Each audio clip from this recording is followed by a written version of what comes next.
Hear you. Thank you Hare so Krishna. much. I can hear you. Hare Krishna Prabhuji, welcome, and we are waiting for your lovely voice and this discussion on the Narad Muni. Hare Krishna. Thank you so much. I am blessed.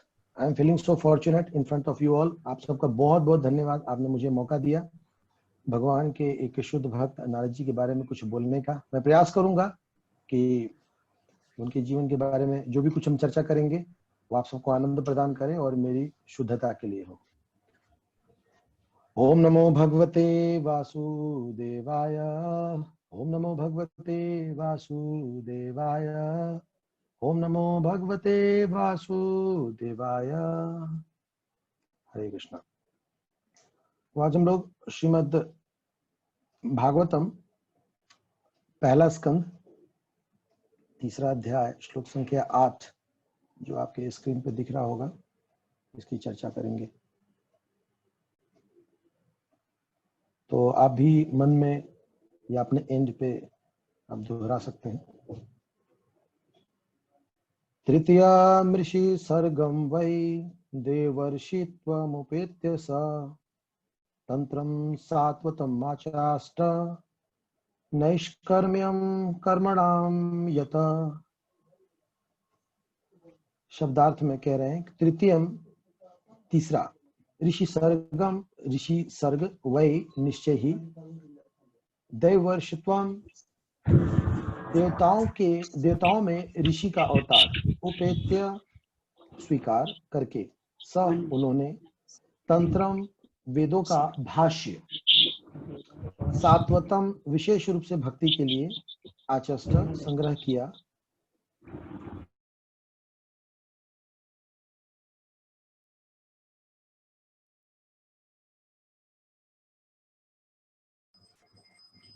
प्रभु जी आपकी आवाज mute हो गई है। अनुवाद और तात्पर्य श्रील प्रभुपाद के द्वारा। श्रील प्रभुपाद की जय। आवाज आ रही होगी अभी। ऋषियों के सर्ग में भगवान ने देवऋषि नारद के रूप में, जो देवताओं के महर्षि हैं, तीसरा शाक्तावेश अवतार ग्रहण किया। उन्होंने उन वेदों का भाष्य संकलित किया जिनमें भक्ति मिलती है और जो निष्काम कर्म की प्रेरणा प्रदान करते हैं। तात्पर्य, भगवान के शाक्तावेश अवतार महर्षि नारद संपूर्ण जगत में भक्ति में सेवा का प्रचार करते हैं। ब्रह्मांड में सर्वत्र विभिन्न लोकों में तथा समस्त योनियों के सारे बड़े बड़े भगवत भक्त उनके शिष्य हैं। श्रीमद् भागवत के संकलनकर्ता श्रील व्यासदेव भी उनके शिष्यों में से एक हैं। नारद पंचरात्र जो भगवत भक्ति विषयक वेदों का भाष्य है, उन्हीं के द्वारा रचित है। यह नारद पंचरात्र कर्मियों को कर्म बंधन से मुक्ति दिलाने की शिक्षा देता है। बद्ध जीव अधिकांश सकाम कर्म के प्रति आसक्त होते हैं क्योंकि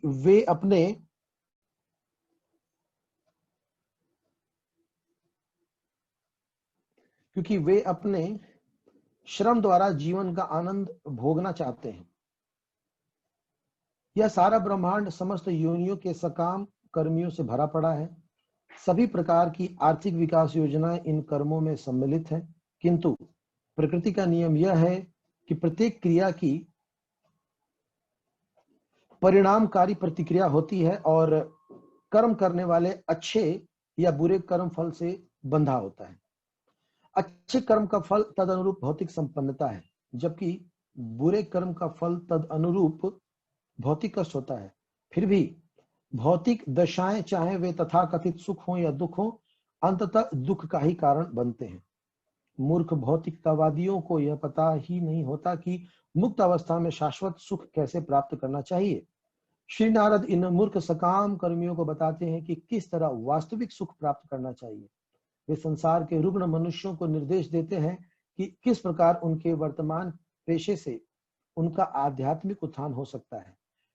वैद्य दूध की बनी वस्तु खाने से अपच से पीड़ित रोगी को दूध से ही बना दही खाने का उपचार बताता है। अतः रोगों का कारण तथा उसका उपचार एक ही हो सकता है, किंतु उपचार करने वाले को नारद के समान ही कुशल वैद्य होना चाहिए। भगवत गीता का भी यही उपदेश है कि अपने श्रम के फल से भगवान की सेवा करनी चाहिए। इससे निष्कर्म या मुक्ति का पथ सुलभ हो सकेगा। ओम ज्ञानतिमिरान्धस्य ज्ञानञ्जनशलाकया चक्षुरुन्मीलितं येन तस्मै श्रीगुरुवे नमः। श्रीचैतन्यमनोभीष्टं स्थापितं येन भूतले स्वयं रूप कदा मह्यं ददाति स्वपदान्तिकम्। वन्देऽहं श्रीगुरो श्रीयुतापदकमलं श्रीगुरून् वैष्णवांश्च श्रीरूपं सागरजातं सहगण रघुनाथान्वितं तं सजीवं साद्वैतं सावधूतं परिजनसहितं कृष्ण चैतन्य देवं श्री राधा कृष्ण पादान् सहगण ललिता श्री विशाखान्वितांश्च। हे कृष्ण करुणा सिंधु दीनबंधु जगतपते गोपेश गोपिका कांतो राधा कांतो नमस्तुते।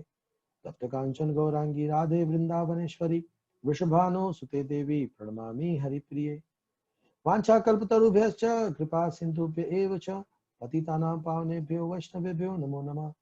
जय श्री कृष्ण चैतन्य प्रभु नित्यानंद श्री अद्वैत गदाधर श्रीवासादि गौर भक्त वृंद। हरे कृष्णा कृष्णा कृष्णा हरे हरे हरे राम राम राम हरे हरे। श्रील प्रभुपाद की जय। हरे कृष्णा।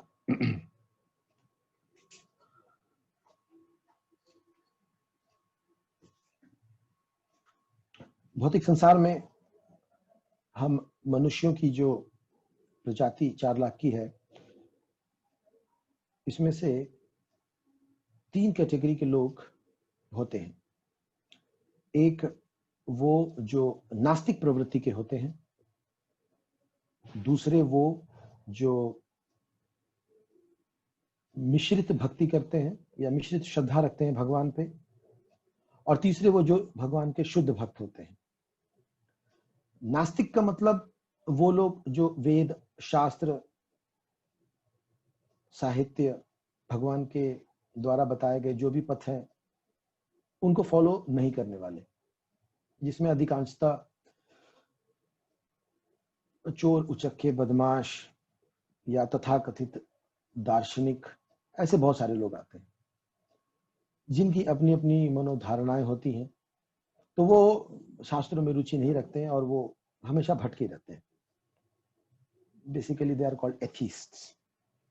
दूसरे होते हैं मिश्रित भक्त, जिसमें से हम सब अधिकांश लोग आते हैं। मिश्रित भक्त वो हैं जो भगवान की भक्ति तो करते हैं लेकिन विथ कंडीशन। कुछ ना कुछ उसमें हेतु छुपा रहता है, कुछ ना कुछ मतलब रहता है। श्रीमद् भागवत में कहा गया है कि एक शुद्ध भक्त वो है जो भागवतम को 2 तरीके से पढ़ता हो।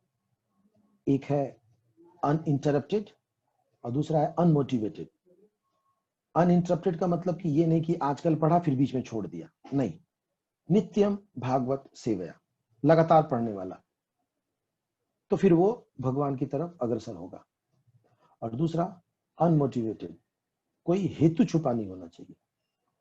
तो हम लोग देखते हैं कि कई समय से हम लोग मंदिर आ रहे हैं, प्रवचन सुन रहे हैं, कथाओं में बैठते हैं, कई बार हम खुद भी बोलते हैं, पर हमारी रुचि डेवलप नहीं हो पाती। तो उसका कारण है ये मिश्रित भक्ति, मिक्स्ड डिवोशनल सर्विस। आधा तोरम आधा मोरम, कुछ तुम्हारा ही फायदा हो कुछ हमारा ही फायदा हो, इस प्रकार का हम सिस्टम बना लेते हैं। तो जब तक ये हेतु छुपा रहेगा तो हमें रियल नेक्टर जो है उसका आनंद नहीं मिल पाएगा। और इसके ऊपर है, उसको कहते हैं शुद्ध भक्ति, यानी कि प्योर डिवोशनल सर्विस। और ये प्योर डिवोशनल सर्विस ये कहां से आता है?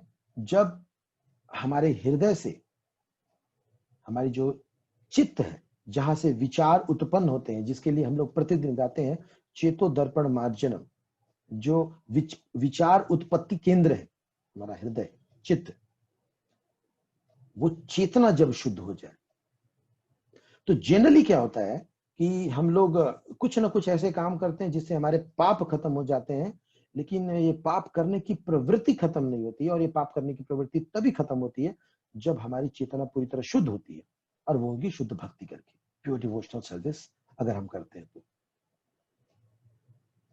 एक बार एक बिजनेसमैन थे, एक व्यापारी, वो शुरू से ही काफी व्यापार में रुचि रखते थे और उनकी काफी उम्र हो चुकी थी। उनके घर के जो बच्चे थे वो डिवोटी थे। उनका जो बेटा था वो भक्त बन गया था और उसको अपने पिताजी पे हमेशा चिंता लगी रहती थी कि मेरे पिताजी जो है भक्त नहीं बने, काश ये डिवोटी बन जाते। अब तो बिजनेस हम लोग देख लेंगे, इनको मंदिर जाना चाहिए, इनको कथा सुननी चाहिए, ऐसा करके हमेशा वो विचार करते थे। और एक दिन उनको क्या पता चला कि कुछ भक्त लोग जो है तीर्थ पे जा रहे हैं। तो इनको बड़ा अच्छा एक आइडिया सूझा। इन्होंने कहा कि क्यों ना मैं अपने पिताजी को भी ना साथ में भेज दूं, तो पिताजी भी साथ में चले जाएंगे, तो हो सकता है भक्तों के संग में रहते हुए कुछ उद्धार हो जाए, हो सकता है इनकी भक्ति जो है सोई पड़ी है वो जागृत हो जाए, dormant form of Krishna consciousness जग जाए वो। तो ऐसा उन्होंने सोचा और इसके लिए उन्होंने एक भक्त को फोन किया। उन्होंने कहा कि प्रभु जी आप तीर्थ पे जा रहे हो तो हमारे पिताजी को भी ले जाओ। तो उन्होंने कहा आपके पिताजी तो बहुत बड़े बिजनेसमैन है, उनको तो श्रद्धा ही नहीं है बिल्कुल भी भगवान पे। अरे तो आपके साथ रहेंगे ना तो कुछ दिन में वो हो सकता है कुछ श्रद्धा उनकी बन जाए, आप ले जाइए। तो उन्होंने कहा ठीक है। तो उनको लेके गए और उस व्यापारी को ले जाने के बाद इन साधु महात्माओं को लगभग 2-3 दिन हो चुका था। उसके बाद वो फोन करते हैं उनके बेटे को और कहते हैं कि भैया तुमने किसको साथ में भेज दिया है, हम इनको क्या भक्त बनाएंगे, ऐसा लगता है कि 1-2 दिन और इनके साथ रह गए ना तो ये हमें बिजनेसमैन बना देंगे। हर लीला स्थली पे, हर तीर्थ स्थान पे इतनी सारी बिजनेस अपॉर्चुनिटी ये निकाल लेते हैं, हर जगह पैसा बनाने का इनका दिमाग चलता रहता है। इनको तो कुछ भी बताना मतलब यहां से बद्रीनाथ पैदल जाने के बराबर है। इनको बहुत मुश्किल है बताना। मुझे तो लग रहा है कि मैं इनको यहीं से वापस भेज दूं। तो उनके बेटे ने कहा नहीं नहीं नहीं ऐसा मत कीजिए, देखिए 7 दिन का ट्रिप है, अभी आपके 2-3 दिन तो हो गए, कम से कम 2-3 दिन और रखिए, हो सकता है कुछ लाभ हो जाए, कुछ फर्क पड़े, है ना। स्वल्पमस्य पितरमस्य धरायतो भातो भया, हाँ, या फिर लव मात्र साधु संग सर्व सिद्धि हो सकता है कहीं कुछ फर्क पड़ जाए, प्लीज आप कुछ दिन और। उन्होंने कहा चलो ठीक है। तो 2-3 दिन और वो साथ रखे और इस तरह यात्रा करते करते एक दिन उनको वो बनारस भी ले गए और बनारस में एक स्थान पर ले गए, इसका नाम था मणिकर्णिका घाट। और वहां की खासियत ये है कि वहां पे दिन रात हमेशा शवदाह होता रहता है ना, अंतिम संस्कार होता रहता है। वहां की अग्नि कभी ठंडी नहीं पड़ती और ऐसा बताया भी जाता है कि वहां जो लोग शरीर छोड़ते हैं उनको उच्च लोकों की प्राप्ति होती है, इसलिए अधिकांश लोग जो है वहां जाते हैं और वहां जाकर के शरीर छोड़ना चाहते हैं। तो कई स्थानों पे जाते जाते वहां भी इनको ले गए और उनको बताया कि देखिए ये भी एक स्थान है और यहाँ की अग्नि कभी ठंडी नहीं होती, यहाँ पे लगातार सौदा होता रहता है, लोग हमेशा यहाँ जलाने जाते हैं वगैरह वगैरह। और उस स्थान को देखने के बाद उसकी आंख में आंसू आ जाता है। वो जो बेचारा बिजनेसमैन वो जोर से वो रोने लगता है, उसका आंख पूरा भर जाता है और पूरा ढहक ढहक के रोने लगता है। तो इन साधुओं को लगता है कि उनको लगता है कि अब लग रहा कोई फर्क पड़ा है। फाइनली शमशान घाट पे आने के बाद इनका दिल आखिर पिघल ही गया। ये तो बड़ी अच्छी बात है, अब लग रहा कुछ फर्क पड़ा, तो चलो चलो इनको कुछ और बताते हैं। तो उनको बताने लगे तो फाइनली आपका दिल पिघल गया ना, आप मान गए ना संसार में ये सारी चीज क्षणभंगुर है, देखिए अंत में क्या होता है। राजा हो या रंक सबका स्थान यही है, यहीं आके सब लोग मिट्टी में मिल जाते हैं, खत्म हो जाते हैं।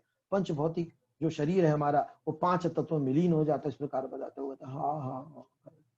तो उन्होंने सोचा कि इनसे भी कुछ सुने कि इनका क्या रियलाइजेशन है। उनसे पूछा आप अपना रियलाइजेशन बताइए, आपको क्या लगा।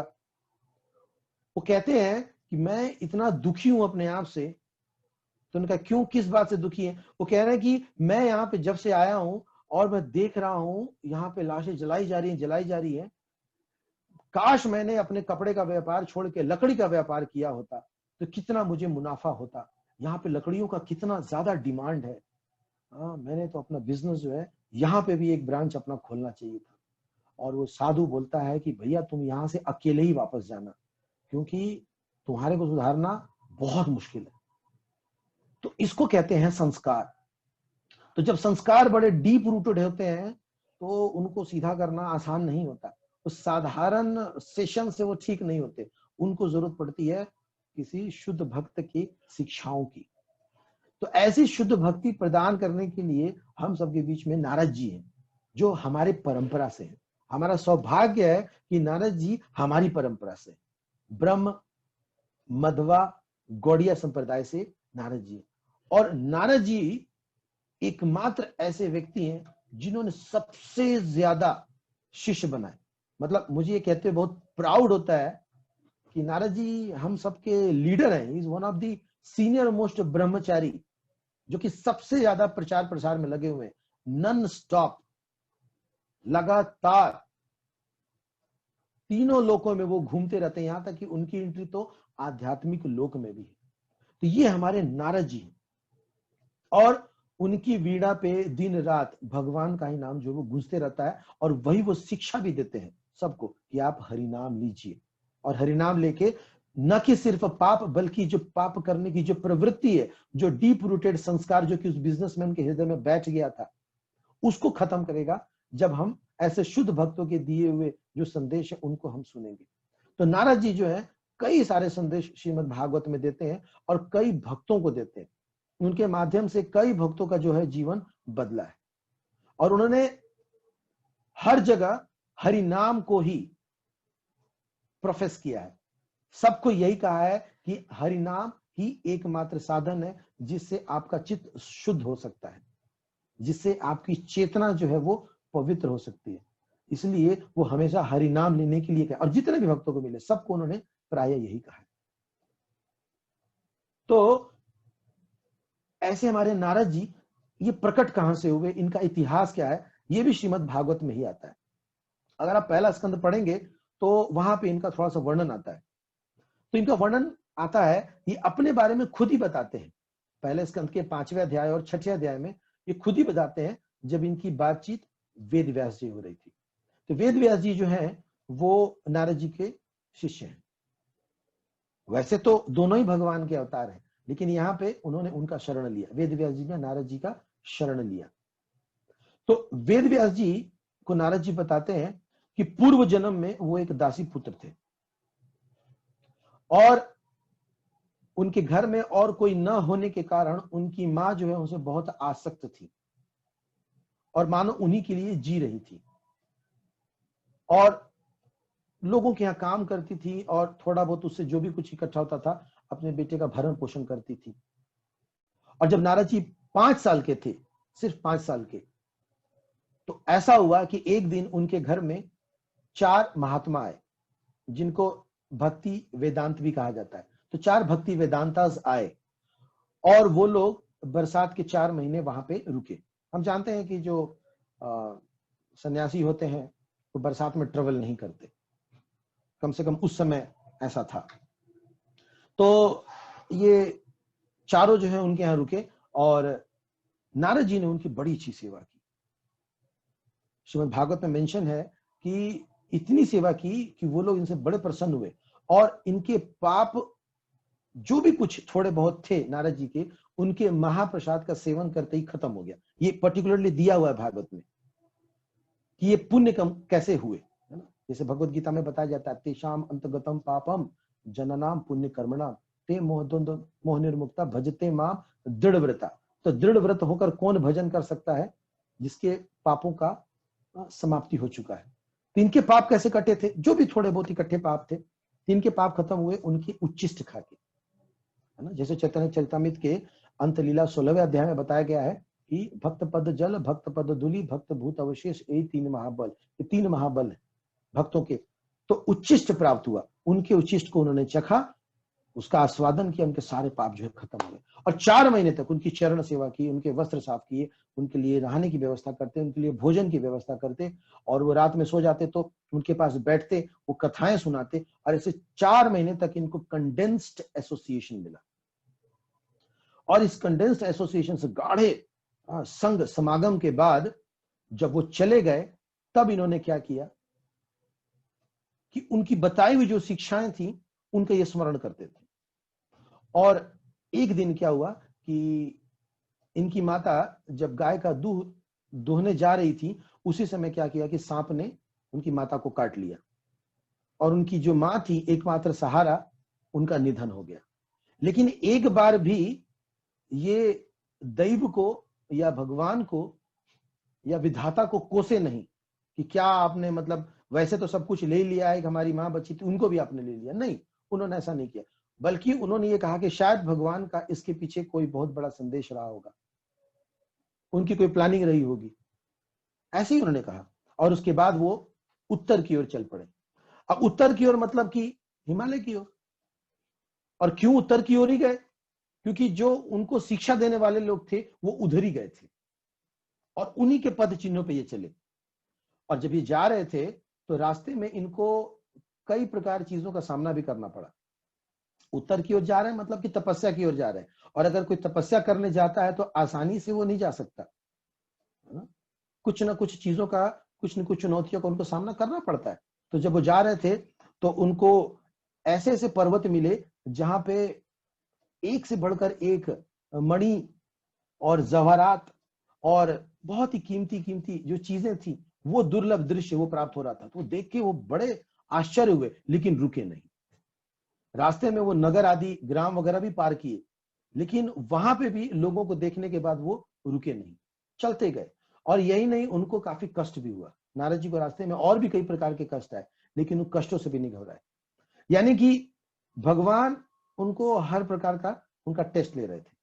जैसे बताया जाता है कि अगर कोई शरीर छोड़ता है और अगर वो वैकुंठ के लिए एलिजिबल है, तो जब वो वैकुंठ जा रहा होता है तो जानबूझ के विष्णु दूत उनको कई सारे ऐसे स्थानों से ले जाते हैं जहां पे मन का भटकना बड़ा आसान है। जैसे मान लीजिए स्वर्ग आदि होते हुए ले जाएंगे, ब्रह्मलोक होते हुए ले जाएंगे, और अगर रास्ते में कहीं आपका मन लग गया, ये तो बड़ा सुंदर जगह है, तो फिर विष्णु दूत बोलेंगे सर आप यहीं पे उतर जाइए, आप कुछ समय और बिता लीजिए, आपकी जगह बड़ा पसंद आ रहा। तो ये ध्यान रखना पड़ता है कि बीच में हम कहीं ये ना बोले ये बड़ा बढ़िया जगह है, नहीं, हमारा तो डेस्टिनेशन वही है। थोड़ा भी 1% भी अगर दिमाग डेविएट हुआ, फिर वहीं छोड़ देंगे। तो उसी तरह नारद जी की भी टेस्टिंग हो रही थी, और जब वो जा रहे थे तो किसी चीज से विचलित नहीं हुए, ना कष्ट से ना किसी प्रलोभन से। और ऐसे करते करते करते वो हिमालय पहुंचे, और वहां पहुंचने के बाद इतने थक चुके थे कि एक सरोवर में गए, और उस सरोवर में जाकर उन्होंने स्नान किया और जल भी ग्रहण किया। और जैसे ही उन्होंने सरोवर में स्नान किया, जल ग्रहण किया, उनकी थकावट जो है वो कम हो गई। और फिर वापस आए और एक पेड़ के नीचे बैठ गए, और पेड़ के नीचे बैठते ही उनको वो सारी बातों का स्मरण होने लगा जो उन्होंने उन 4 भक्ति वेदांता से सुना था, है ना? क्योंकि श्रवण होगा तो स्मरण होगा ही होगा। तो बैठे थे और इतना बढ़िया उन्होंने सुना था कि उनको सारा बात सबका सब स्मरण हो गया। अब जब स्मरण हुआ तो फिर उन्होंने सोचा कि चलो क्यों ना इसका कीर्तन करके देखें। तो उन्होंने क्या किया, उन चीजों की प्रैक्टिस करने लगी, भगवान के ध्यान में लग गए। और जब भगवान के ध्यान में लगे, बताया जाता है जो ध्यान यानी कि जो कंसंट्रेशन है, वो उसमें 3 चीजें होनी चाहिए। क्या क्या होनी चाहिए? Attention, awareness and absorption. तीनों चीजें होनी चाहिए, तब समझिए कि आप पूरी तरह ध्यान में हैं। अटेंशन का मतलब होता है कि कहीं कोई चीज, कोई नियम उसमें से छूट तो नहीं रहा। जैसे कि श्रील प्रभुपाद जी एक बार प्रवचन दे रहे थे वृंदावन में, और अपने आसन पे बैठे हुए थे, और उन्हें सामने क्या देखा कि एक माता जी जो है वो पोछा लगा रही थी, और डेली उसी समय पोछा लगाती थी, लेकिन एक पर्टिकुलर एरिया वो हमेशा छोड़ देती थी। जैसे कई बार होता है ना, घर में भी साफ सफाई कर रहे हैं तो कई लोग सोफे के नीचे से गंदगी नहीं निकालते, या बेस या सेंटर में क्या होता है कि व्यासासन के नीचे का एरिया हमेशा रह जाता है, तो या ट्यूबलाइट के ऊपर का एरिया रह जाता है कहीं ना कहीं। तो इसको कहते हैं सफाई करना, बट विदाउट अटेंशन। उसी तरह जब हम हरि नाम लेते हैं या हम मेडिटेशन में लगते हैं, तो हमें पूरा अटेंशन के साथ कि कहीं कोई चीज छूट तो नहीं रही। कई बार कई लोग हरि नाम लेते हैं और इतनी जल्दीबाजी में लेते हैं कि एक आध हरे छूट जाता है या कभी राम छूट जाता है, और उनको लगता है हमने 16 माला पूरा कर लिया। तो भगवान में ध्यान लगाना यानी कि विथ फुल अटेंशन। दूसरा क्या है? अवेयरनेस। अवेयर का मतलब होता है कि हमें पता होना चाहिए कि हम कर क्या रहे हैं, है ना? कई बार लुकिंग लंडन टॉकिंग टोक्यो हो जाता है ना? मन है पूजा पे, ध्यान है भूजा पे, मतलब हम कर रहे हैं, बस वो मैकेनिकल है, कितना है कितना कितना कितना है, अच्छा हाँ माला करे माला करे माला करे। तो कई बार माला करते करते हम कहीं और चले जाते हैं, या कई बार कई लोग बुक डिस्ट्रीब्यूट करते हैं तो बुक डिस्ट्रीब्यूट करते करते ध्यान कहीं और चला जाता है। हमें पता होना चाहिए हम कर क्या रहे हैं, अवेयर होना चाहिए ये हो क्या रहा है। हम कथा सुन रहे हैं, हम कहीं खो तो नहीं गए, रहते वहीं पे पर हम खो जाते हैं। तो खोना नहीं था, अवेयर होना चाहिए कि we are doing book distribution, we are cooking for the Lord, भगवान के लिए हमको। जैसे कि आपने देखा होगा घरों में जब छौंक लगाते हैं उसमें बहुत ही अवेयर होना पड़ता है। जो छौंक होता है बहुत ज्यादा जल भी ना जाए और बहुत कच्चा भी ना रह जाए।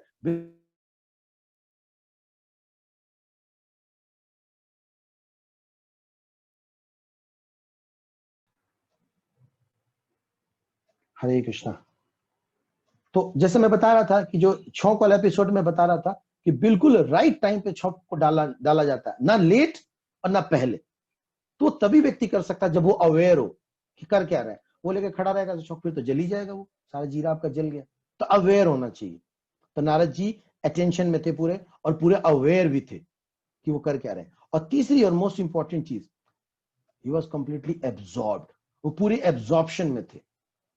तो जब हम भगवान का ध्यान लगाते हैं या जाप करते हैं तो एब्जॉर्प्शन भी होना चाहिए। तो पूरी एब्जॉर्प्शन का मतलब ये होता है कि जब हम कुछ कर रहे हो तो बाकी चीजों का पता ही ना चले, है ना। जैसे हमारे एक देश के प्रथम राष्ट्रपति डॉक्टर राजेंद्र प्रसाद जी के बारे में बताया जाता है कि एक बार वो स्ट्रीट लाइट के नीचे पड़ रहे थे और एक बारात आई और चली गई और उनको पता ही नहीं चला। अब बारात समझ रहे हो आप, बैंड बाजा हो हल्ला डांस सब कुछ होता हो, उनको पता ही नहीं चला। बाद में कुछ लोगों ने पूछा कि भाई साहब इधर से कोई बारात गई क्या? बोले मालूम नहीं। बोले अरे भैया यही तो लाइट के नीचे बैठे, पता नहीं। बोले मैंने ध्यान नहीं दिया। यानी कि वो इतने एब्जॉर्ब थे अपनी पढ़ाई में। उसी तरह 11वें स्कंद में आता है कि जो बहेलिया जो तीर बना रहा था, इतना ज्यादा एब्जॉर्ब था उसको ध्यान ही नहीं रहा कि कौन सी जुलूस आ रही कौन। तो एब्जॉर्प्शन का मतलब ये होता है खो जाना, लीन हो जाना। तो नारद जी इन तीनों गुणों के साथ भगवान के लिए कंसंट्रेट कर रहे थे, उन्हें ध्यान लगाया। He was attentive, aware and absorb. और जैसे ही उनको टीचिंग्स मिली थी चारों भक्ति वेदांतों से, जैसे उन्होंने ध्यान लगाया तुरंत भगवान ने दर्शन दिया। तुरंत इमीडिएटली भगवान आए और भगवान ने उनको दर्शन दिया। और भगवान के दर्शन करते ही मान लो इनके सारे दुख तकलीफ कष्ट जो भी रहे होंगे बचे हुए, सब के सब साफ। And he was feeling so happy, so blissed, spiritually surcharge हो गए। लेकिन थोड़ी देर में भगवान फिर अप्रकट हो गए। अब जब भगवान अप्रकट हो गए तो नारद जी बेचैन होने लगे। अरे अभी तो मैं देख रहा था, कहां चले गए? और बहुत ही परेशान होने लगे। वो फिर से ध्यान लगाने लगे, फिर से प्रयास करने लगे और पूरा जोर लगाया, सब कुछ किया, लेकिन अब भगवान दर्शन नहीं दे रहे थे। तो नारद जी को परेशान देखते हुए भगवान ने शायद दया की उनके ऊपर, और भगवान ने फिर आकाशवाणी की।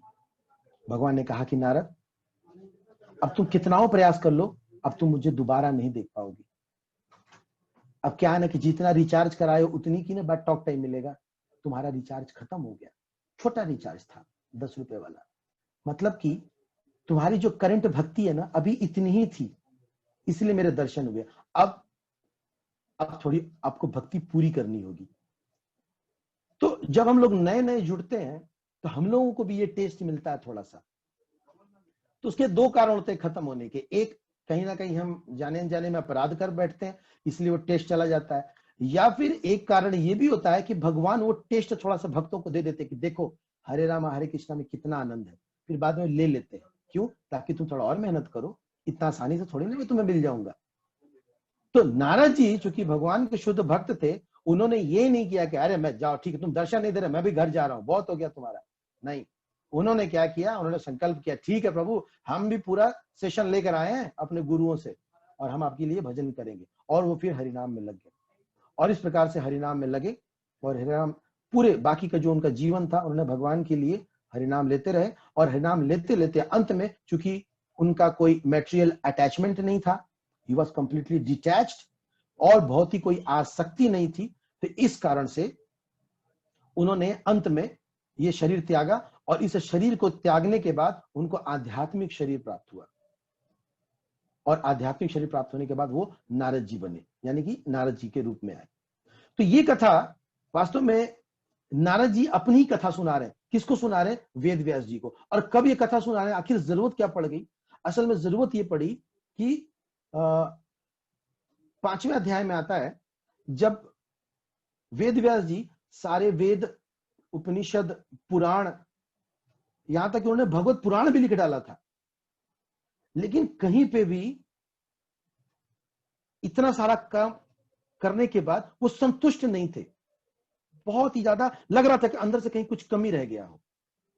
तो ऐसी परिस्थिति में वो अपने आश्रम के बाहर सरस्वती नदी के किनारे बैठे हुए थे और सोच ही रहे थे कि वैसे तो मैंने इस कलयुग के जीवों के लिए, क्योंकि कलयुग की तृतीय संध्या चल रही थी और कलयुग जो है प्रकट होने वाला था, तो कलयुग के जीवों के लिए उन्होंने बहुत बड़ा नेक काम किया। उनको भी लग रहा था मैंने काम तो ठीक ही किया, पर लग रहा भक्ति की चीजें मैंने पर्याप्त नहीं दी, तभी ऐसा हुआ है। और उसी समय नारद जी इनके आश्रम में पहुंचे नारायण नारायण करते करते। और जब वहां पे पहुंचे तब इन्होंने अपने गुरु का स्वागत किया, ठीक ब्रह्मा जी के समान। जिस तरह ब्रह्मा जी की स्वागत की जाती है तो उस तरह उन्होंने उनका स्वागत किया, उनको बिठाया और उनका गुणगान किया, अपने गुरु जी का गुणगान किया। और उनको कहा, वेद व्यास जी ने नारद जी को कहा कि हे प्रभु आपके अंदर 3 दिव्य गुण हैं और 3 चीजों से उनकी तुलना की। एक किया सूर्य से, दूसरा हवा से और तीसरा परमात्मा से।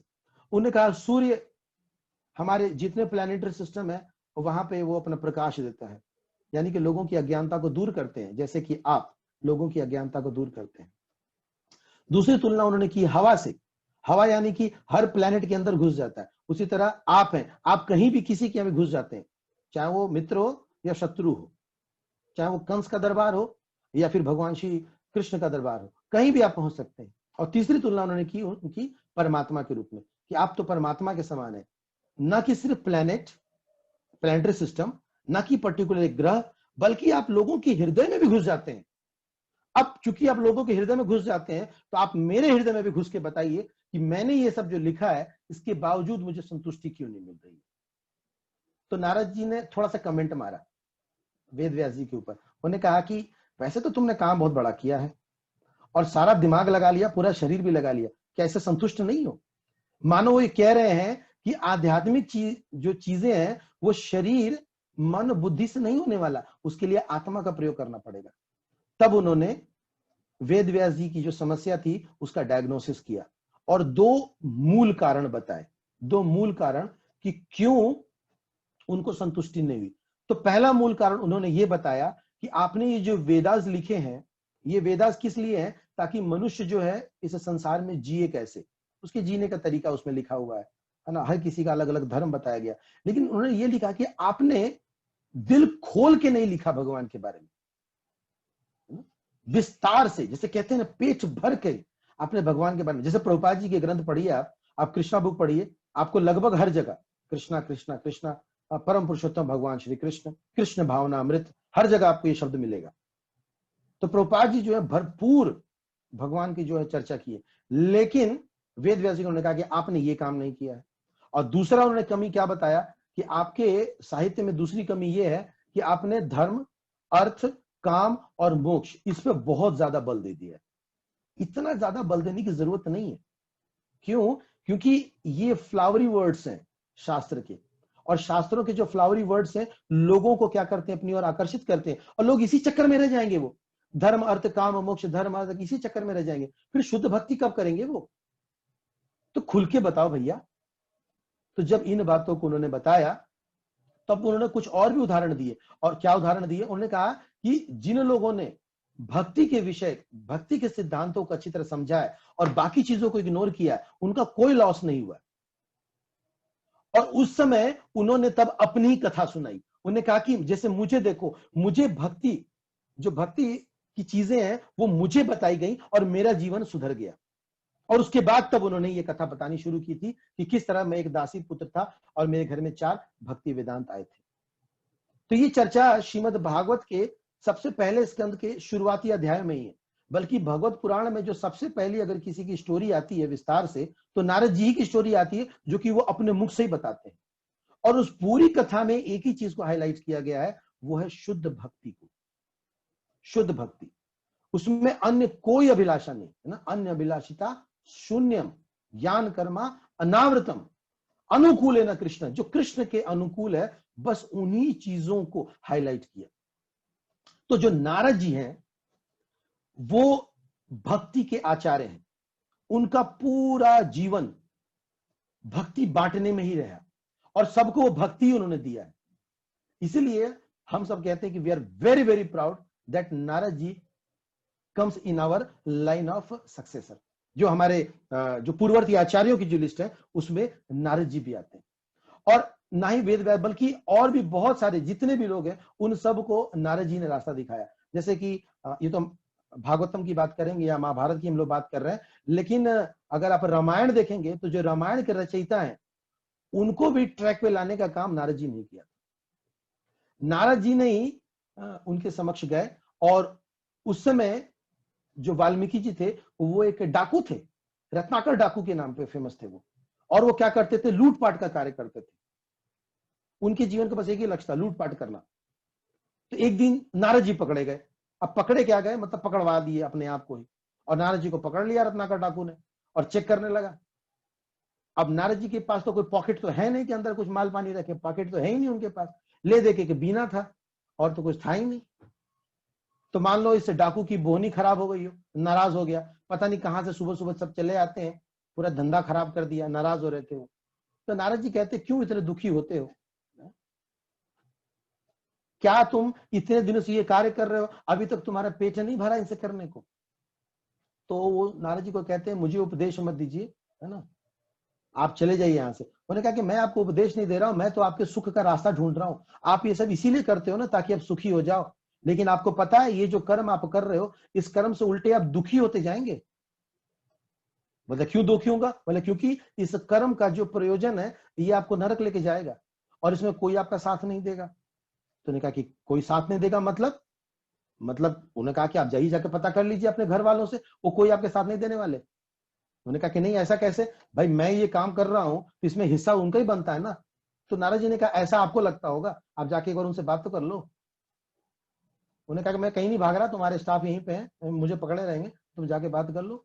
और रत्नाकर डाकू जाता है घर पे और जाके अपने पत्नी से, अपने पिताजी से, अपने बच्चों से चर्चा करता है, उनसे पूछता है कि देखो भाई मैं जो भी ये चोरी का या डकैती का माल लाता हूँ इससे अपना सब कुछ चल रहा है यहाँ पे, तो बाद में अगर मान लो इसका हिसाब किताब हुआ तो कुछ हिस्सा तुम्हारे ऊपर भी आएगा, तो आप लोग कंफर्टेबल हो ना हिस्सा बांटने में। तो घर वाले कहते हैं हमें क्यों फंसा रहे हो भैया, तुम तो जो ले आके दोगे हम तुम्हें बना के खिला देते, तुम अच्छा ले आओगे वही बना के, तुम खराब ले आओगे हम बना के दे देंगे, इसमें हमारी क्या गलती है।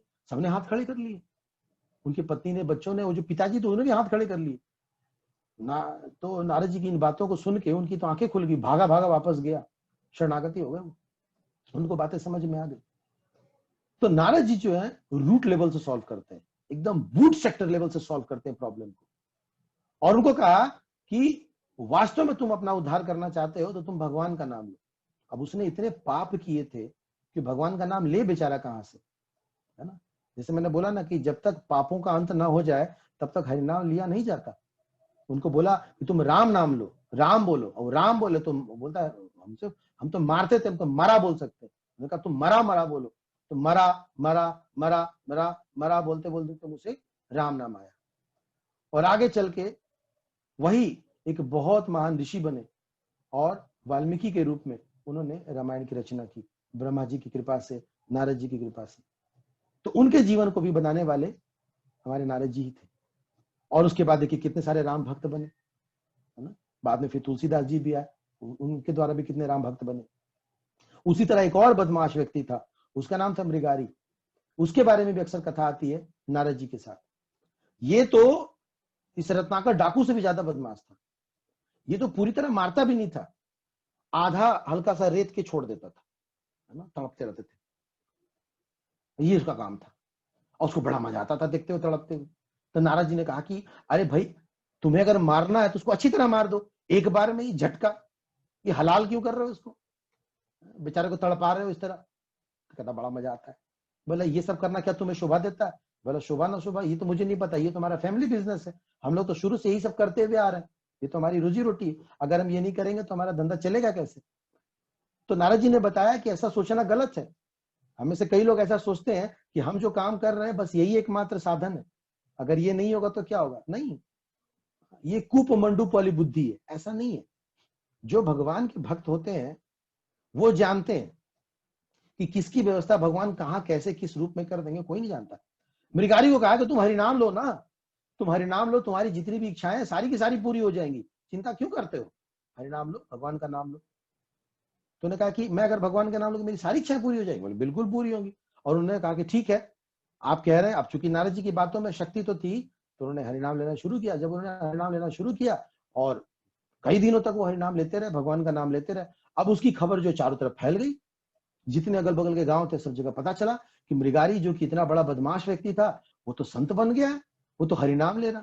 अब जरा सोचो कोई बहुत बड़ा उग्रवादी इंडिया गेट पे आके अगर तपस्या करने लगे तो लोग जाएंगे नहीं देखने एक बार कि भाई ये तो बहुत बड़ा, ये तो दाऊद इब्राहिम था, हाँ, और इंडिया गेट पे बैठ के हरिनाम ले रहा, चलो चलो एक बार हम भी चल के देखें। सबके मन में आएगा, लोग टिकट कटा के देखेंगे। तो सब लोग गए देखने के लिए मृगारी को, उस समय का जो सबसे बड़ा उग्रवादी था। अब लेकिन जो भी जा रहे थे लोग तो भाई किसी संत के पास खाली हाथ तो जाते नहीं, तो सब लोग कुछ ना कुछ भेंट भी लेके जा रहे थे। तो कुछ चावल, कुछ दाल, कुछ सब्जी, कुछ आटा, कुछ ना कुछ सब लोग लेकर जा रहे थे और वहां ले जा रहे थे। पहले तो आश्चर्य से दूर दूर से देख रहे थे, थोड़ी देर बाद एक ने प्रणाम किया, एक ने हाथ जोड़ा, एक ने दंडवत किया, एक ने पंचांग किया और उसके बाद अष्टांग प्रणाम कर करके लोग जाने लगे। तीर्थ स्थल बन गया मृगारी का। मृगारी ने जब बाद में आंखें खोली तो ताज्जुब में पड़ गया, अरे इतना सारा स्टॉक, तो साल भर से भी ज्यादा कोटा हो गया। तो नारद जी को उसने मान गया कि प्रभु, तो ऐसा नहीं कि ये बहुत पहले की घटना है, बहुत पहले की कथा है, ये चीजें आज भी संभव है। आज भी अगर कोई व्यक्ति भगवान के नाम पे पूर्ण श्रद्धा के साथ अगर भगवान का गुणगान करे तो उसको रोटी कपड़ा मकान सोचने की जरूरत ही नहीं है। और उसकी व्यवस्था प्रभुपाद ने की है। प्रभुपाद से प्रेस रिपोर्टर ने पूछा कि स्वामी जी आप गरीबों के लिए क्या करते हैं, आपकी संस्था गरीबों के लिए क्या करती है? तो पहले तो प्रभुपाद ने क्लियर किया कि तुम पहले बताओ गरीब है कौन, तुम किसको गरीब कह रहे हो? जो सड़क पे खड़ा होकर भीख मांग रहा है वो गरीब है? नहीं, रियल गरीब वो है जिसके पास कृष्ण नहीं है, वही असली गरीब है। और जिसके पास कृष्ण है वो अमीर है। और जहां तक इन भिखारियों की बात हो रही है, सड़क पे जो भिखारी बैठे इनके लिए क्या करते हैं? उन्होंने कहा कि हमने अपना मंदिर किन्हीं के लिए बंद नहीं किया, हम तो सबको बुलाते हैं, हम उन भिखारियों को बुलाते हैं, आप आओ और आपको करना क्या है, आप हरे कृष्ण महामंत्र का जाप करो, हरिनाम लो, आप खाली आप हरिनाम लो, मंदिर में कीर्तन करो, आप देखो आपके लिए वस्त्र की, आपके लिए भोजन की और आपके लिए शेल्टर रहने की, ये तीनों बेसिक चीजें बताई गई है ना, ये तीनों बेसिक चीज आपको उपलब्ध होंगी। और हमारे यहाँ जब यूथ प्रीचिंग होता है तो हम तो लड़कों को कहते भी हैं कि आज भी हमारा राधा पार्थ सारथी मंदिर आपके लिए ओपन है, आप आओ अगर हरिनाम में रुचि है। लेकिन बस वही बात है, तेषाम अंतगतम पापम जननाम पुण्य कर्मणाम। तो जब तक पापों का अंत नहीं होगा ना, ये सरेंडर लेवल नहीं आता। वो भिखारी अगर आप उसको पैसे दोगे, उस पैसे से वो सोने का बर्तन खरीदेगा लेकिन भीख ही मांगेगा, क्योंकि पापों का अंत नहीं हुआ है। तो ऐसा नहीं है कि इस्कॉन गरीबों के लिए कुछ नहीं कर रहा है। हम लोग भी जाते हैं, बाहर निकलते हैं, हम लोग प्रसाद देते हैं, लेकिन हरिनाम बुलवा के, है ना, ताकि उसकी इमीडिएट प्रॉब्लम सॉल्व हो और उसका जो लॉन्ग टर्म प्रॉब्लम है वो भी सॉल्व हो। तो ये प्रभुपाद जी ने सिस्टम दिया है। हरिनाम में आज भी शक्ति है, आज भी लोग हरिनाम ले रहे हैं और उनका भरण पोषण हो रहा है, फर्स्ट क्लास हो रहा है। मैं बहुत पहले एक बार अयोध्या गया था, वहां पे एक आश्रम है, वहां उस आश्रम का नियम ही है कि जो जो वहां पे बैठ के राम राम राम राम बोलेगा उसके लिए भोजन की व्यवस्था होगी। और कहां से व्यवस्था होती है, कैसे व्यवस्था होती है, कौन लेकर आता है, किसी को पता नहीं। उसी तरह हमारे मंदिर में भी है, हमारे बेसिस और सेंटर में भी है, चल रहे हैं, फर्स्ट क्लास चल रहे हैं। लॉकडाउन में कई लोगों का लॉकअप हो गया और यहां तो चल ही रहा, फर्स्ट क्लास चल रहा है, कुछ पता नहीं चल रहा। क्यों? बस भगवान की कृपा है, भगवान के नाम की शक्ति है। तो भगवान के नाम में बहुत शक्ति है। नारद जी ने उस समय भी कहा और आज भी। और वर्तमान में एक लीला तो प्रभुपाद जी की भी आती है कि वर्तमान में एक बार श्रील प्रभुपाद जी कथा कर रहे थे और उस कथा में कोई आया नहीं, तो कुछ भक्त आए और आके प्रभुपाद जी को कहते हैं स्वामी जी हमें क्षमा करें, हम लोगों ने ठीक से व्यवस्था नहीं की, आज देखिए आपके क्लास में कोई आ नहीं पाया। तो प्रभुपाद जी कहते हैं नहीं नहीं नहीं, ये तुम्हें किसने कहा कोई नहीं आया? आए तो थे, नारद जी आए थे, ब्रह्मा जी आए थे और कई सारी देवी देवताओं का नाम ले, मैंने साक्षात नारद जी को दिखाए हुए थे। तो आज भी जहां पे हरिनाम होता है, जहां पे कीर्तन होता है, नारद जी आते हैं अप्रिशिएट करने के लिए, क्योंकि हम सबके आचार्य हैं वो। इस वर्तमान युग में, इस कलयुग में नारद जी आए चैतन्य महाप्रभु के साथ। और किस रूप में आए? श्री कृष्णा चैतन्य प्रभु नित्यानंद श्री अद्वैत गदाधर श्रीवास आदि गौर भक्त वृंदा। तो जो हम ये पंच तत्व मंत्र पढ़ते हैं ना प्रतिदिन, जब भी हरि नाम लेते हैं उसके पहले जो गाते हैं, उसमें जो श्रीवास है, जो श्रीवास ठाकुर हैं, वो वास्तव में नारद जी हैं। और चैतन्य महाप्रभु की लीला में भी वो आए और उन्होंने हरिनाम का प्रचार प्रसार जो भी हुआ चैतन्य महाप्रभु ने किया, उसमें उन्होंने उनका साथ दिया। तो उन पांच तत्वों में जो नारद जी हैं वो जीव तत्व है और जीव तत्व के रूप में वो नारद जी यहाँ पे आते हैं। तो इस प्रकार से कलयुग में भी नारद जी प्रकट होते हैं, है ना, और इस युग में भी आते हैं। नारद जी ने सिर्फ यही नहीं, नारद जी ने जो दक्ष प्रजापति हैं उनके 1000 बच्चों का भी उद्धार किया, उसमें भी उनका बहुत बड़ा हाथ था, उनको भी भक्त बनाया। नारद जी ने जो बदमाश नंबर 1 था द्वापर युग का कंस, उसके दरबार में भी गए थे और वहां भी उनके साथ उठना बैठना था। और जब उन्होंने देखा कि कंस का हृदय तो धीरे धीरे सॉफ्ट हो रहा है, तो नारद जी को बड़ी चिंता हुई कि अरे ये बदमाश व्यक्ति अगर नरम पड़ जाएगा तो फिर अत्याचार तो करेगा नहीं, और अत्याचार जब करेगा नहीं तो भगवान आएंगे नहीं, और जब भगवान आएंगे नहीं तो दुष्टों का नाश होगा नहीं, फिर तो ये समस्या ही बहुत बड़ी समस्या हो जाएगी, कुछ ना कुछ करना पड़ेगा। तो फिर वो गए कंस के पास और कंस को जाके बोले कि सुनो भैया, मैंने सुना कि तुमने देवकी के पुत्रों को मारने का प्लान छोड़ दिया है। तूने कहा कि हाँ नारद जी, अब देखो ना, अब 8वें बच्चे से मेरे को समस्या है, खामखा अभी पहले दूसरे से लेकर 7वें तक को मारने का क्या फायदा। नारद जी ने कहा बड़े भोले हो तुम कंस। अब उन्होंने कमल का फूल लिया और उसमें से गिनती करना शुरू कर दिया। अब यहां से शुरू करते तो 8 यहां आता, और यहां से शुरू करते तो 8 यहां आता, और यहां से शुरू करते तो 8 इधर आता। उन्हें कहा कि आप बताओ कंस जी, आप ही इसमें कौन सा पत्ता 8 है और कौन सा पहला, बता सकते हो। कंस बोला बस बस बस, समझ गया मैं, thank you so much for this counselling. उसको फिर बदमाश बना दिया। तो कई लोग नारद जी को ये समझते हैं ना, नारद मीन्स नेगेटिव रोल है ना। कई लोग कहते हैं ना ये नारद है, बीच में लड़ाइयां करवाता है ना, ऐसे करके कई लोग कह देते हैं। वास्तव में नारद जी कई बार ऐसी चीजें सिर्फ इसलिए करते हैं, आतुरता दिखाते हैं कि जल्दी से जल्दी भगवान आए। तो भगवान के लिए, जैसे कि डॉक्टर्स होते हैं, डॉक्टर्स इंजेक्शन लगाते हैं, तो कई लोगों को डॉक्टर या कंपाउंडर जो है ना विलेन की तरह दिखते हैं, है ना। हम लोग जब छोटे थे, जब चोट लगता था, हॉस्पिटल जब जाते थे, रास्ते पर यही मनाते रहते थे, भगवान इस चोट के लिए ना टैबलेट मिल जाए, दवा लगा दे, सुई ना लगाए। और जैसे ही उस पे INJ लिखता था ना, तो लगता था कि ये शत्रु है, ये दुश्मन है। और उन कंपाउंडरों की शक्ल भी वैसी होती थी, हंसते बिल्कुल नहीं थे, इतने बदमाश टाइप के लोग दिखते थे। तो हमें लगता है कि वो बदमाश है, लेकिन वो हमारे भले के लिए करते हैं, वो इंजेक्शन हमारे भले के लिए लगाते हैं। उसी तरह नारद जी लौकिक दृष्टि से देखा जाए तो लगता है कि लड़वा रहे हैं दो लोगों को, पर लड़वाते नहीं है, वो आनंद प्रदान करते हैं। आखिर में एक और छोटी सी कथा सुनाऊं आपको। एक बार तो उन्होंने राधा कृष्ण को लड़वा दिया। सोचिए, आप और हम साधारण जनता, कंस वगैरह तो छोड़ दी, एक बार राधा कृष्ण को लड़वा दिए। अब हुआ क्या कि झूलन महोत्सव का समय था, और कुछ समय पहले ही नारद जी ने एक वर प्राप्त किया था भगवान कृष्ण से। और जब वर लेने की बात आई तो नारद जी ने कहा कि अब प्रभु जी मैं बाद में ले लूंगा, अभी नहीं। तो भगवान कहे कि देखो तुम्हारा बाद का चक्कर ना बड़ा खतरनाक होता है, तुम पता नहीं किस परिस्थिति मांग लो। बोले प्रभु आप दयालु।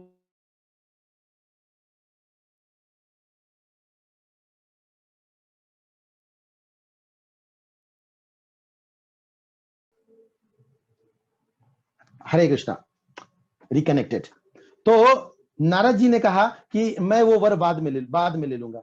और फिर क्या हुआ कि उसके बाद एक दिन झूलन महोत्सव की तैयारी चल रही थी, और राधा रानी अभी आई नहीं थी, वो अपना श्रृंगार कर रही थी। माताओं के श्रृंगार में टाइम तो लगता ही है, आप जानते हैं। तो उनको आने में थोड़ा टाइम लग रहा था, और इधर भगवान कृष्ण पहुंच चुके थे, बल्कि पहुंचने वाले थे। और ललिता, विशाखा आदि जो है, ये सब लोग क्या कर रही थी, झूले को खूब अच्छा सजा वजा रही थी। अब उसी समय नारद जी पहुंचे, और भगवान कृष्ण भी वहीं पे थे। तो उन्होंने जाके भगवान कृष्ण को कहा कि प्रभु आपको याद है, मैंने बहुत पहले आपसे एक वर के लिए कहा था, आपने कहा था बाद में मांग लेना। बोला हाँ हाँ मुझे याद है, तो आज ही मांगना है क्या। बोले हाँ, मैं सोच रहा था आज वो वर मांग ही लूं, क्योंकि ज्यादा दिन चेक रखने का फायदा नहीं है, 6 महीने बाद एक्सपायर हो जाता है चेक। तो मैं सोच रहा हूँ आज कैश करा ही लूं। तो आप एक काम करें, वो वर मुझे आज ही दे दीजिए। तो बोला अच्छा मांगो, क्या वर चाहिए। बोला मेरी ऐसी अंतरंग इच्छा है ना कि आपको और विशाखा जी, ललिता जी को ना मैं झूले पे झूलता देखना चाहता हूँ। मेरी बस ये इच्छा, मेरी इच्छा पूरी कर देते। तो भगवान कृष्ण का बस इतनी सी बात है, अरे ये वर किसी और चीज के लिए यूज कर लेते हैं, नहीं नहीं बस यही काफी, आप इतना कर लीजिए। उन्होंने कहा ठीक है। अब ललिता जी के पास गए, उन्होंने कहा कि ललिता जी भगवान के साथ आपको झूला झूलना है। अब ललिता जी तो चाहती ही थी, लेकिन उनके मन में चिंता था कि राधा रानी ना आ जाए कहीं पे। लेकिन नारद जी ने कहा चिंता न करो, अभी उनको बहुत टाइम लगेगा, हाँ कम से कम आधा घंटे से पहले नहीं आने वाली। तो फिर भगवान कृष्ण और ललिता जी जो है झूला पे बैठ गए, और बाकी सखियां झुलाने लगी। अब झुलाते झुलाते वो लोग लीला में खो गए, उनको पता ही नहीं चला कब नारद जी गायब हुए, पता ही नहीं चला। अब नारद जी पहुंच गए राधा रानी के पास। उन्होंने कहा कि अरे मैया बड़ी देर कर दी आज वहां पहुंचने में, अब इतना भी देर कोई थोड़ी ना करता है। तो उन्होंने कहा कि क्यों, क्या हो गया। नहीं मतलब कहने का ये है कि समय से नहीं आने से कई बार प्रोग्राम चालू हो जाता है। उन्होंने कहा कि नहीं नहीं, जब तक मैं नहीं पहुंचूंगी प्रोग्राम चालू हो नहीं सकता। उन्होंने कहा कि अब देखो, अब मैं बोलूंगा तो आप बोलोगे कि मेरे को लड़वा रहा है। अब मैं लड़ाना नहीं चाहता आप लोगों को, लेकिन मैं जो देख के आया वो तो मैं बोल ही सकता हूँ ना। वहां तो भगवान झूला झूलन में लगे हुए हैं, लीला तो वहां शुरू हो गई है। उन्होंने कहा ऐसे कैसे हो सकता है। अब उन्होंने कहा कि अब भाई देखो, हाथ कंगन को आरसी किया, अब चल के देख ही लो आप। तो राधा रानी जाती है और जाके वहां पे देखती, अरे ये तो सच में ललिता सखी के साथ कृष्ण जो है झूला झूल रहा है। बस उसके बाद नारद जी फरार, वहां से गायब। अब तो काहे को राधा रानी मानने जाए, भगवान कृष्ण समझ गए ये इसी का बदमाशी होगा। उन्होंने जाकर राधा रानी से पूछा कि यहाँ पे नारद जी आए थे क्या तुम्हारे पास? बोले हाँ, क्यों? मतलब बस मैं समझ गया क्या प्लान था उनका। तो ऐसे लौकिक दृष्टि से देखने से लगता है कि ये लड़वाते हैं, पर वास्तव में जो मान है, जो रूठना है, वो प्रेम से ऊपर होता है, और जहां प्रेम है वहीं पे ये सब चीज होगा। तो भगवान की इच्छा से ही नारद जी ये सारी चीजें करते हैं। तो कई बार हमारे मन में कई प्रकार के वैर भाव भी आ जाते हैं कि देखो नारद जी ऐसा काम करते हैं, ये काम नारद वाला मत किया करो, है ना। लेकिन वास्तव में नारद जी जो भी कुछ करते हैं उनका एकमात्र पर्पस यही होता है कि हम कृष्ण भावना भावित बने, शुद्ध भक्ति को प्राप्त करें। तो थैंक यू सो मच, मुझे 7:30 तक बोलने के लिए कहा गया था। आप सबका बहुत बहुत धन्यवाद। अगर आपका कोई प्रश्न हो, आपका कोई कमेंट हो, तो आपका स्वागत है। हरे कृष्णा। जी सुमन माता जी, आप क्वेश्चन करिए प्लीज।